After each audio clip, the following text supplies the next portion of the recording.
Okay, we are recording, and it's Saturday morning at 9 o'clock. Instead of about 300 people here, we have about 500 people here now. It's gotten bigger.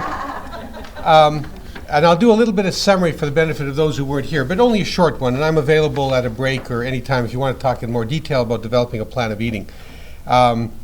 Yesterday, I spent a lot of time telling my story and telling it in the context of what the big book isolates as our twofold problem. I know in OA we talk about a threefold problem. The big book talks about a twofold problem.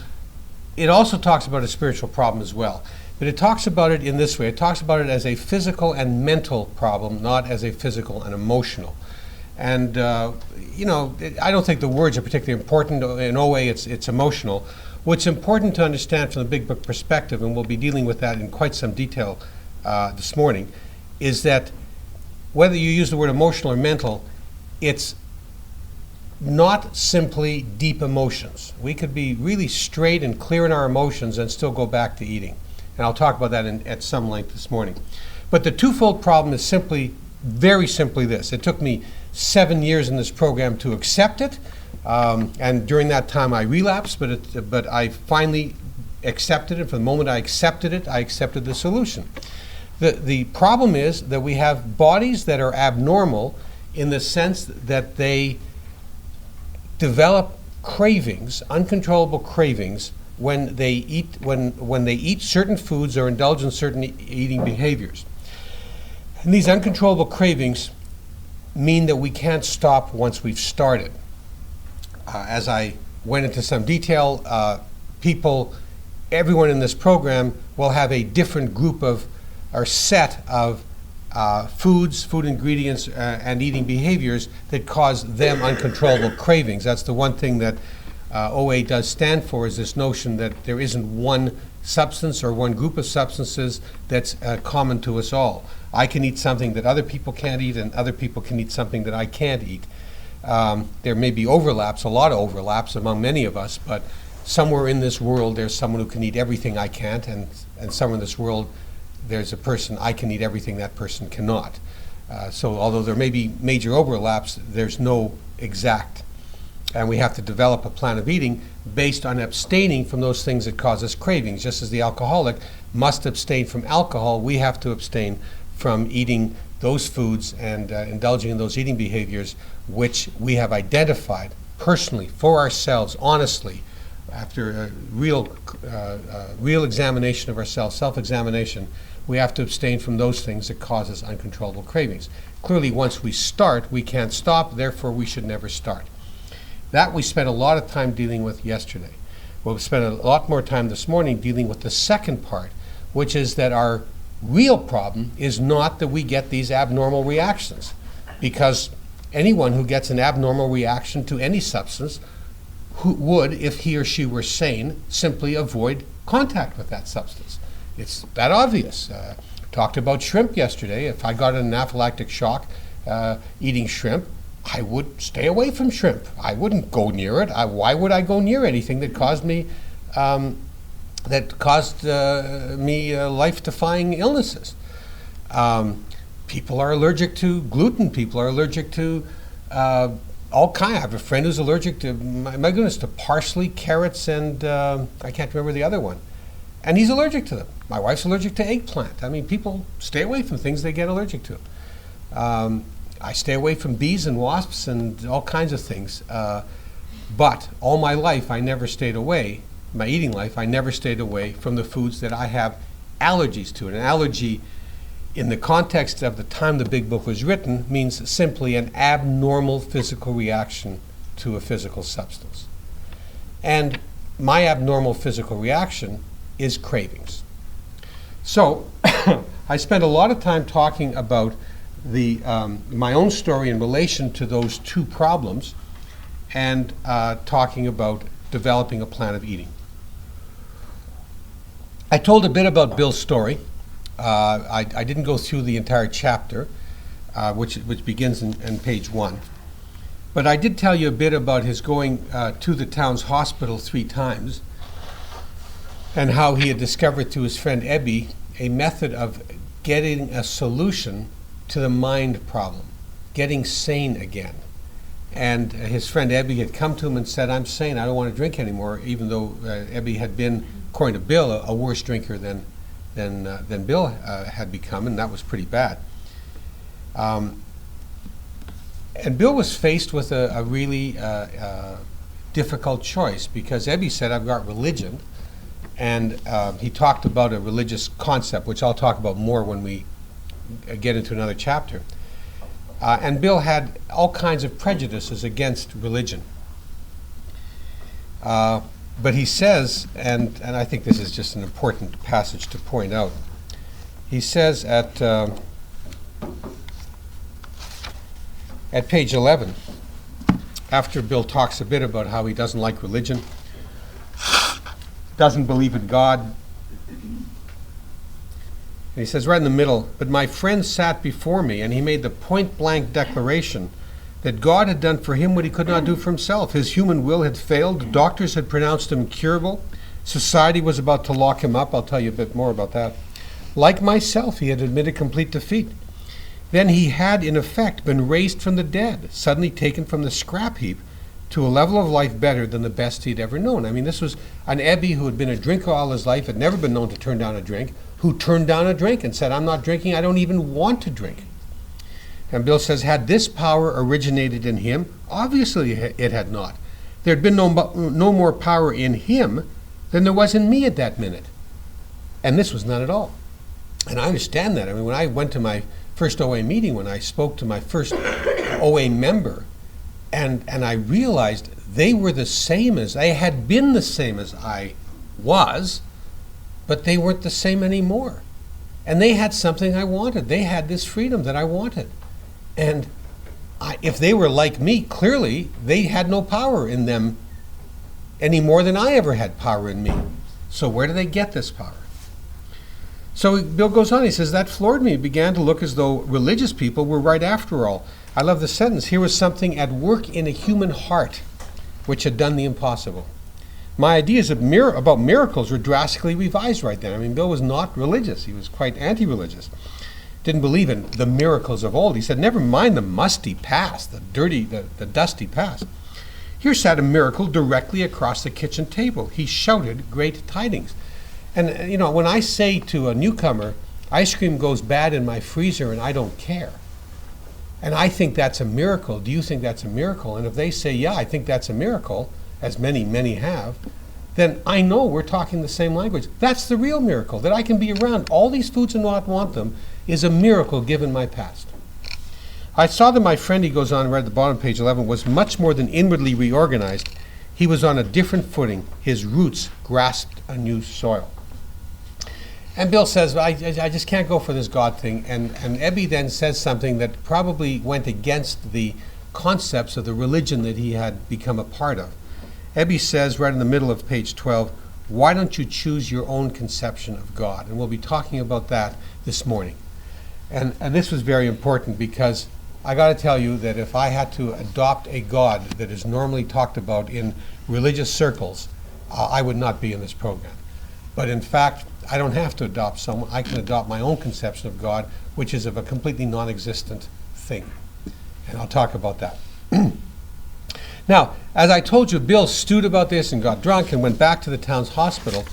And in the pictures that you see of me, you see some thinner pictures of, one thin picture of me sitting at a kitchen table. That is the kitchen table that Ebby and Bill sat at on that night in November the something or other, no one knows exactly the date, November of 1934.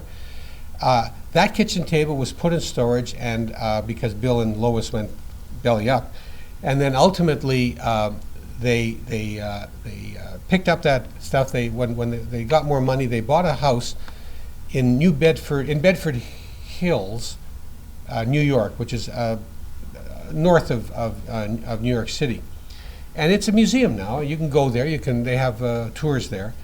At the moment, well, as of 2 years ago when I went there, you could sit at that kitchen table. You could sit on the same vinyl chairs that they had been sitting on for years. Bill and Lois lived there. Bill died in 1972, and then Lois lived there until, I don't know, 1998 or 1999 when she died. Maybe, yeah, about that time. You can see the desk that he wrote at in a kind of a little cottage that he had built separately. A little bit of it's a large area. It's a beautiful part. All the archive, there are a whole bunch of archives that are there. And I subscribe to their newsletter. And in one of their newsletters, they actually reproduce a note that Bill wrote to Lois just before he went to the town's hospital, which I have the date somewhere, December the 12th of 1934. And here's the note, and then I'll pass it around. You can see it and read it. Dear Lois, I think I said that if matters approached a crisis, the inevitable result of the first drink, I should go to towns. I am going there.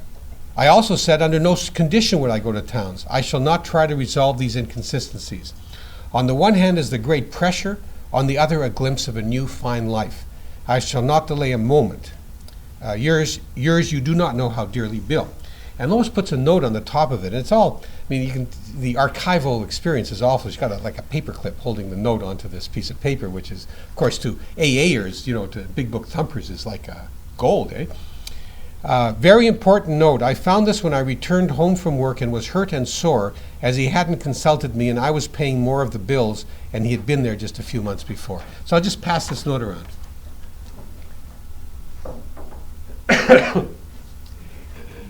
So Bill goes to the town's hospital and he goes through steps. Step 2 is Evie says your own conception of God, and Bill says that hit me hard. I realized I only had to be willing. I only had to be willing to accept the possibility of finding a higher power, and that's all step 2 is just being willing. Just being able to say, oh, I'll try it. What have I got to lose? That's really step 2. What have I got to lose other than a few pounds? If it doesn't work, I'll get my fat back again. But maybe it'll work. And that's really all that step 2 is. And I'll talk about that when we get there. It didn't exist in the first 6 steps in the first way. It was just a moment in time where you sort of said, okay, I will do it. I'll try it. But Bill goes to the hospital, and the way it's described in the big book, he goes through the steps that he knew about. And those steps are very simple. You get honest with yourself. You get honest with another human being. You make amends for harms you've done to others. You pray to God for whatever God you can think of for guidance, and you help others without hope of reward or promise. Now, he has a spiritual experience, and for Bill it's very great, and he says, God comes to most men gradually, but to me he came suddenly. And he calls Dr. Silkworth in, and Silkworth says, whatever you have. Bill says, am I crazy? And Dr. Silkworth says, whatever you've got, it's better than what you have. So I'd ask you now to turn to page 17, chapter 2, There is a Solution. This is the chapter of hope. It describes the problem, it describes the solution. It talks about what AA is all about. Now, you may not know this, but when the big book, Alcoholics Anonymous, was published, well, first of all, there was a debate as to what it should be called. A lot of people wanted to call it The Way Out. And they sent someone to the Library of Congress in Washington, which had all the books ever published in the United States, and found that there were 12 or 13 books called The Way Out, so they decided not to call it The Way Out. Bill wanted to call it the Bill W. Plan, but that was nixed. He says that in a book. I know whether he was being facetious or not, I don't know. But they decided on Alcoholics Anonymous, which because they talked about being anonymous. The groups that they were members of at that time were not called Alcoholics Anonymous. They were called sometimes the drunk group of the Oxford groups. I'll talk about the Oxford groups in a moment. But they were not called Alcoholics Anonymous. The first Alcoholics Anonymous group actually was named as such after the book itself. And that was in Cleveland by a guy named Clarence, who's known as the Home Brewmeister. His story appears in the 3rd edition, but not the 4th edition of the big book. He didn't like Bill. Bill didn't like him. Anyway, it's a long history, but Clarence has a fascinating history. Anyway, page 17.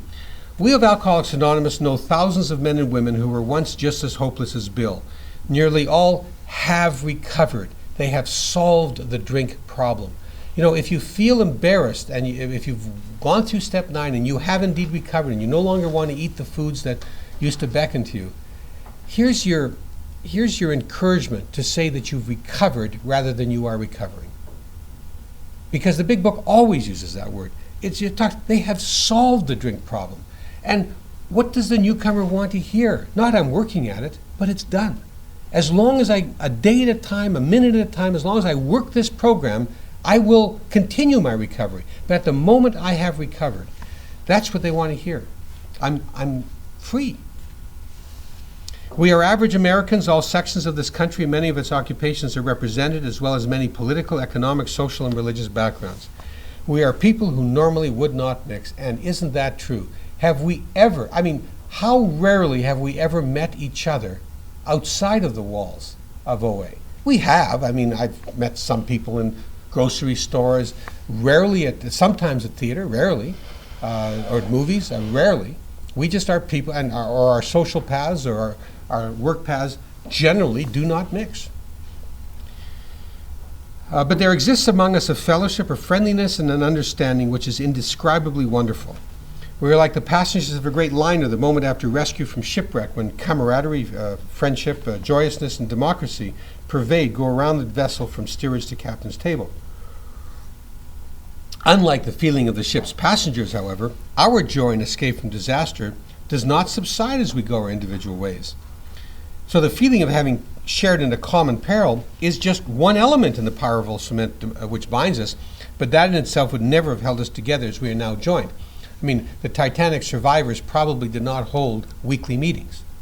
They might have had a reunion every 10 years or something, but that didn't bind them, the fact that they survived a common disaster. What brings us together? What really holds us together? It's the next paragraph. The tremendous fact for every one of us is that we've discovered a common solution. We have a way out on which we can absolutely agree and upon which we can join in brotherly and harmonious action. That's the 12 steps. That's what we all agree on. This is the great news this book carries to those who suffer from alcoholism. The great news of a common solution. And part of our common solution, step 12 of our common solution, is to carry the message to those who still suffer. If we do not do that, we will die. We will relapse. We will go back to where we were. And therefore, we must carry the message. And it's so much easier to carry it together rather than apart. And as the book goes on, if you recall, the book was a do-it-yourself manual for people who did not have any AA groups where they were. But as we'll see in working with others, the whole point of the book is to tell you how you can find people like you, carry the message to them, and develop more Alcoholics Anonymous groups. Page 19, right in the middle, says, if we keep on the way we're going, there is little doubt that much good will result. This was on a one-to-one basis. They were going to hospitals, talking to doctors, finding out if they could talk to alcoholics. But the surface of the problem would hardly be scratched. Those of us who live in large cities are overcome by the reflection that close by, hundreds are dropping into oblivion every day. Many could recover if they had the opportunity we have enjoyed. How then shall we present that which has been so freely given us? Think about the problem of overeating, compulsive eating in our society. Eating disorders classified by the doctors, I'll probably talk about that tomorrow. The under-eating disorders, whether it's bulimia, which is not under-eating, it's overeating but getting rid of it, or anorexia, and the overeating disorders are now, I believe, it's pretty clear, at least in North America and probably in other parts of the world, number one causes of preventable illnesses and preventable deaths. And look at all the people you see all over this city. And if you go to the States, you'll see even more of tremendously overweight people who are wandering about. And I don't know if you see them the way I see them, but I remember what I was like. If they think someone's looking, they've got sort of like a smile on their face. Sort of like it looks fake, at least I think it looks fake, but sort of like, okay, I'm fine, everything's wonderful. And you catch them when no one's looking at them, and they're as down as they can be. They're beaten down. That's at least how I see them. I could be wrong. There may be a few who are genuinely happy, but a lot of them just feel so hopeless. Anyway, they go on, how then shall we present that which has been so freely given us? How? We have concluded to publish an anonymous volume setting forth the problem as we see it. We shall bring to the task our combined experience and knowledge. This should suggest a useful program for anyone concerned with a drinking problem. So, they're going to put down the problem, they're going to put down the solution. This should suggest the program for anyone else. This is what they did, do what they did, you'll have what they have. That's what this book is about. Page 20. You may, right at the top, you may already have asked yourself why it is that all of us became so very ill from drinking. Doubtless you are curious to discover how and why, in the face of expert opinion to the contrary, again, we have recovered from a seemingly hopeless condition of mind and body. If you are an alcoholic who wants to get over it, you may already be asking, what do I have to do? It is the purpose of this book to answer such questions specifically. I rejected that or didn't see it every time I read this book for the first 6 or 7 years. The big book is saying, what do you have to do? We're going to answer specifically what you have to do. We're going to give you our program in writing. We shall tell you what we have done. That's what we're going to do. We'll tell you what we've done. That's going to be what you should be doing if you want what we have. Before going into a detailed discussion, it may be well to summarize some points as we see them. Then they go through a list of things that I have heard all my life. I can take it or leave it alone. Why can't he? Why don't you eat like a gentleman and quit? You can't handle your food. Why don't you try beer and wine? These are all the other kinds of programs, the different diets I was on. Lay off the hard stuff. Just cut out desserts. That'll do the job. His willpower must be weak, he won't power. He could stop if he wanted to. She's such a sweet girl. I think he'd stop for her sake. The doctor told him if he ever drank again it would kill him, but there he is all lit up again. Now these are commonplace observations on drinkers which we hear all the time. Back of them is a world of ignorance and misunderstanding. And I think that's so true, and I don't think we've yet achieved in our society the kind of understanding of compulsive eaters that alcoholics have achieved in terms of the understanding of alcoholism. But it was a grind for them. It was tough for them to achieve it, and I guess it's even tougher for us. Compulsive eaters are faced with industries of people who have other kinds of solutions. Whether they're diets or weight loss programs, magazines built on the idea of losing weight, doctors who are experts on losing weight. Everyone knows how to lose weight. What did Mark Twain say about quitting smoking? I've done it it's easy to quit smoking. I've done it thousands of times. And I've lost thousands of pounds in my life. I don't know if it's been thousands, but many of us can say I've lost thousands of pounds in my life. But we always put it back. And then they talk about different kinds of drinkers, and they're defining an alcoholic in a way that's different from the definition that doctors have given it. Even today, if you look at the Diagnostic Statistical Manual, you'll see a definition of alcoholism that's very different from this one. It's centered, the Alcoholics Anonymous definition is centered around the description of the problem that we've already talked about, the concept of the allergy and the mental obsession, the physical cravings and the mental inability to stop from starting again. So they talk about moderate drinkers. They say moderate drinkers have little trouble in giving up liquor entirely. If they have a good reason for it, they can take it or leave it alone. Then we have a certain type of hard drinker. He may have the habit badly enough to gradually impair him physically and mentally. It may cause him to die a few years before his time. If a sufficiently strong reason, ill health, falling in love, change of environment, or the warning of a doctor becomes operative, this man can also stop or moderate, although he may find it difficult and troublesome and may even need medical attention. I went to this weight loss program, which at the time I went to it had a pretty good diet and had some really good support groups, and I enjoyed it very much. There were a number of people who accepted that program and lost weight and never put it back on. They were the ones who needed to know, this is what a reasonable amount of meat looks like, or a reasonable amount of protein looks like for a meal. So 4 ounces is all I really need. Fine, I can have 4 ounces. There are people who just had to be told what good nutrition was, who had to be told, when you eat this stuff, you're taking in thousands of calories and it's waste calories. Oh, okay. I have a friend, I haven't seen him for a while, he left town, but he was one of my doctors, and I went in for an annual checkup, and I always thought he was a great candidate for OA. Really, really a large man. When he came into the room for my annual checkup, I didn't recognize him. When he spoke, I recognized him, but I didn't recognize this very thin person who was in front of me. I hadn't seen him for a year.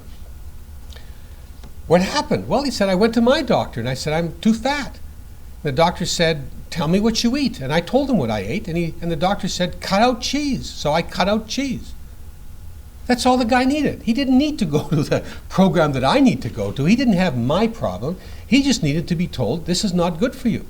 It may be that cheese caused cravings in him, and he didn't have the mind that kept sending him back to cheese. All he had was a cheese problem. So he just didn't eat cheese.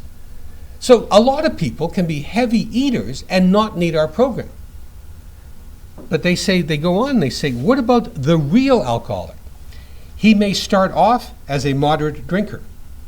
He may or may not become a continuous hard drinker. In other words, the real alcoholic could still be a moderate drinker.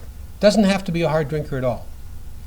But at some stage of his drinking career, he begins to lose all control of his liquor consumption once he starts to drink.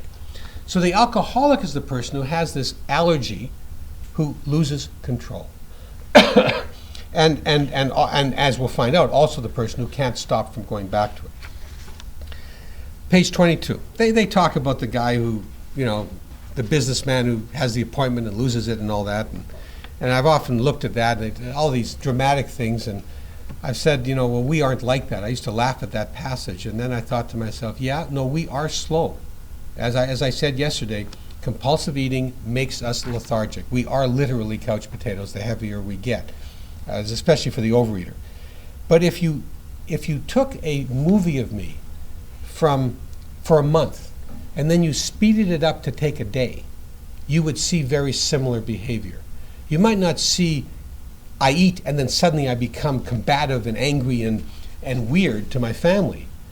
But you might see, if it was speeded up in a day, it might take 5 days or 6 days in real life, but it would be the same thing. And I know that happened, and if I look back at my life, that is true. But we're just slower people, that's all. We just move in slow motion. And as a matter of fact, that is the case. That's if you were fat as a kid, the studies are pretty clear that you don't move quickly, and that was true for me. You just get into this groove of not moving, and of course then your metabolism is lower, and the more you eat goes into your body, goes outside of your body rather than is used as fuel. Anyway, page 22, right in the middle. Why does he behave like this? If hundreds of experiences have shown him that one drink means another debacle, a catastrophe, with all of its attendants, its ongoing suffering and humiliation, why is it he takes that one drink?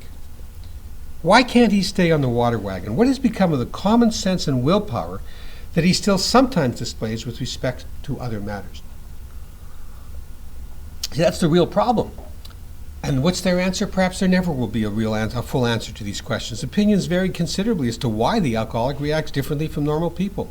We're not sure why. Once a certain point is reached, little can be done for him. We cannot answer the riddle. I like to read this passage because it says very clearly, we are not therapists, we are not psychoanalysts, we're not counselors, we're not doctors, we're not experts on anything. We have no idea why we're like this. All we know is that we found a solution to it, but we have no idea why that solution works, other than that it does. And it keeps me, I like to think I know a lot of things, but it continues to remind me that I have no right to give my opinion about things that I know nothing about. I can talk about my experience, I can talk about my reading the book in light of my experience, but I cannot give advice to anyone else. I'll talk about that when I talk more about sponsoring, about what he or she should do or what his or her problems are. We know that while the alcoholic keeps away from drink, as he may do for months or years, he reacts much like other men. And that's true. If I stay away from the food and I lose weight, my body doesn't react in the same way. It doesn't need it. It doesn't crave food because it's away from the things that cause it cravings. I've never craved radishes. I've never craved celery. These are not things that I crave. I've craved eating a lot. I've had cravings about having my mouth chew a lot. When I have chewed a lot, I want to chew more. I have certain food and certain food ingredients that have caused me cravings, but when I stay away from them, my body doesn't erupt in a series of cravings. It has no need to because nothing's setting it off. We're equally positive that once he takes any alcohol whatever into his system, something happens both in the bodily and mental sense, which makes it virtually impossible for him to stop. The body says more, and the mind says, okay. The mind just gives up. The mind can't overcome the body. That's that image of me saying, I've got to stop, with the hand bringing the food to the mouth over and over again, and my mind saying, I can't stop, I have to stop, and I don't stop. Page 23, right at the top. These observations would be academic and pointless if our friend never took the first drink, thereby setting the terrible cycle in motion. Therefore, the main problem of the alcoholic centers in his mind rather than in his body. And that seems obvious. If you have the kind of disability that I have, where if I eat butter, I can't stop eating foods that are bad for me, I get cravings. For me, it's butter. For someone else, it may not be. Then my solution is clearly just not to eat butter and any other foods. So the real question is, how come I keep going back to eat things made out of butter? I used to do that.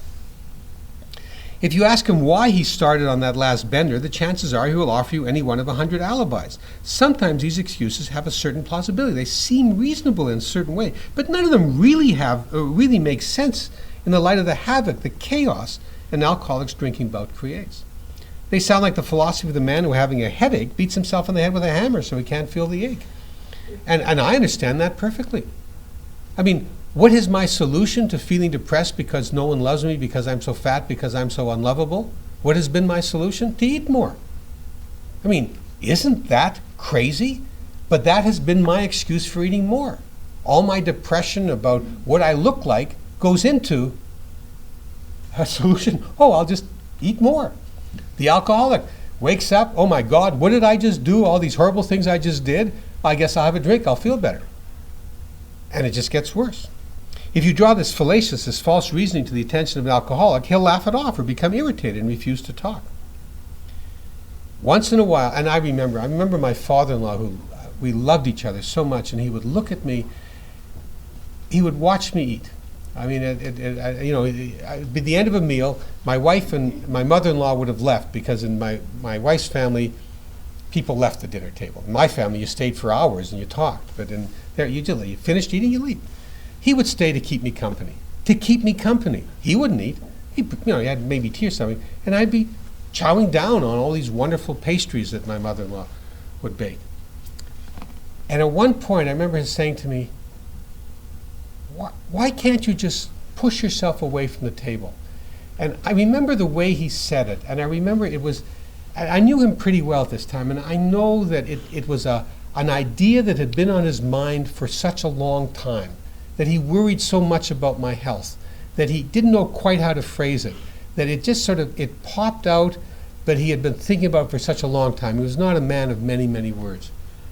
And I remember my response, which was, I don't know. I mean, it was like, I became sullen, irritated. I just had no answer. They go on, once in a while, he may tell the truth. And the truth, strange to say, is usually that he has no more idea why he took that first drink than you have. Some drinkers have excuses with which they are satisfied part of the time, but in their heart, they really do not know why they do it. Once this malady, this illness has a real hold, they are a baffled lot. There is the obsession that somehow, someday, they will beat the game. But they often suspect they're down for the count. And when they talk about an obsession, the definition of an obsession is an idea that takes hold of the mind and excludes all other ideas. And that's what obsession is. It's something that completely excludes other ideas. And we'll come back to this notion of the obsession in the next chapter. Page 24, right at the top. At a certain point in the drinking of every alcoholic, he passes into a state where the most powerful desire to stop drinking is of absolutely no avail. This tragic situation has already arrived in practically every case long before it is suspected. The fact is that most alcoholics, for reasons yet obscure, have lost the power of choice in drink. Our so-called willpower becomes practically non-existent. We are unable, at certain times, to bring into our consciousness with sufficient force the memory of the suffering and humiliation of even a week or a month ago. We are without defense against the first drink. The almost certain consequences that follow taking even a glass of beer do not crowd into the mind to deter us, to stop us. If these thoughts occur, they are hazy and readily supplanted, replaced with the old threadbare idea that this time we shall handle ourselves like other people. I can have just a bit. There is a complete failure of the kind of defense that keeps one from putting his hand on a hot stove. I've given this same analogy in places like Florida where you have to sort of explain it a bit better, but I have never, since I was 8 years old, never a second time licked the window of a car in 30 or 40 degree below weather. Never. I did it once, I'll never do it again. But I have done the same thing with eating. I have done it over and over again, the desperate experiment of that first bite. I have eaten a scoop of ice cream, saying that's all I'm going to have. And maybe that day it was all I had, because that's all my diet said I could have once I lost my weight. But that scoop became bigger, and I justified it because I hadn't gained any weight. And not only did the scoop become bigger, it became a little bit more frequently, until finally, within months, I was opening the other end of the carton, or I was just holding the gallon bucket in front of me and just eating and eating. And the only thing that could stop me was either I finished it or someone came in the room. Page 25. So here's the problem. They talk about the problem. You can't stop once you've started, and you can't stop from starting. The vicious circle, the despair, the complete lack of control. Yo-yo dieting is completely explained by this notion. Once I start, I can't stop. Okay? So I'll stop. I go on a diet. I give myself now permission to go back. I can't stop from starting again. I go back to the foods that cause my problem. I'm eating uncontrollably. I gain weight again. Now, that's a vicious circle. It is impossible to get out of it on my own. My experience proves that. I cannot do it on my own. Even if I know I can't have this stuff, I can't do it. The sadness is that in our society, almost all the so-called experts believe that I can have everything I want in moderation. Almost all the diets that are suggested by doctors, nutritionists, diet magazines, diet programs, basically say I can have a little bit, even during the diet and during the diet, or at least at the end of the diet after I've lost my weight, just a bit. It's just a matter of control, and that's true for some people, but it's not true for me, because a little bit for me, one bite is too many, and 1,000 bites are not enough. It's as simple as that. Page 25, there is a solution. Almost none of us like the self-searching, the leveling of our pride, the confession of shortcomings which the process requires for its successful consummation, completion. But we saw that it really worked in others, and we had come to believe in the hopelessness and futility of life as we had been living it. When, therefore, we were approached by those in whom the problem had been solved, not who were solving the problem, but in whom the problem had been solved. Again, further testimony to the notion that once you've recovered, you should be saying, I have recovered. I am different from what I used to be. Once, therefore, we were approached by those in whom the problem had been solved, there was nothing left for us but to pick up the simple kit of spiritual tools laid at our feet. We found much of heaven, and we've been rocketed into a fourth dimension of existence of which we had not even dreamed. The great fact is just this and nothing less, that we have had deep and effective spiritual experiences which have revolutionized our whole attitude toward life, towards our fellows, and toward God's universe. The central fact of our lives today is the absolute certainty that our Creator has entered into our hearts and lives in a way which is indeed miraculous. He has commenced to accomplish those things for us which we could never do by ourselves.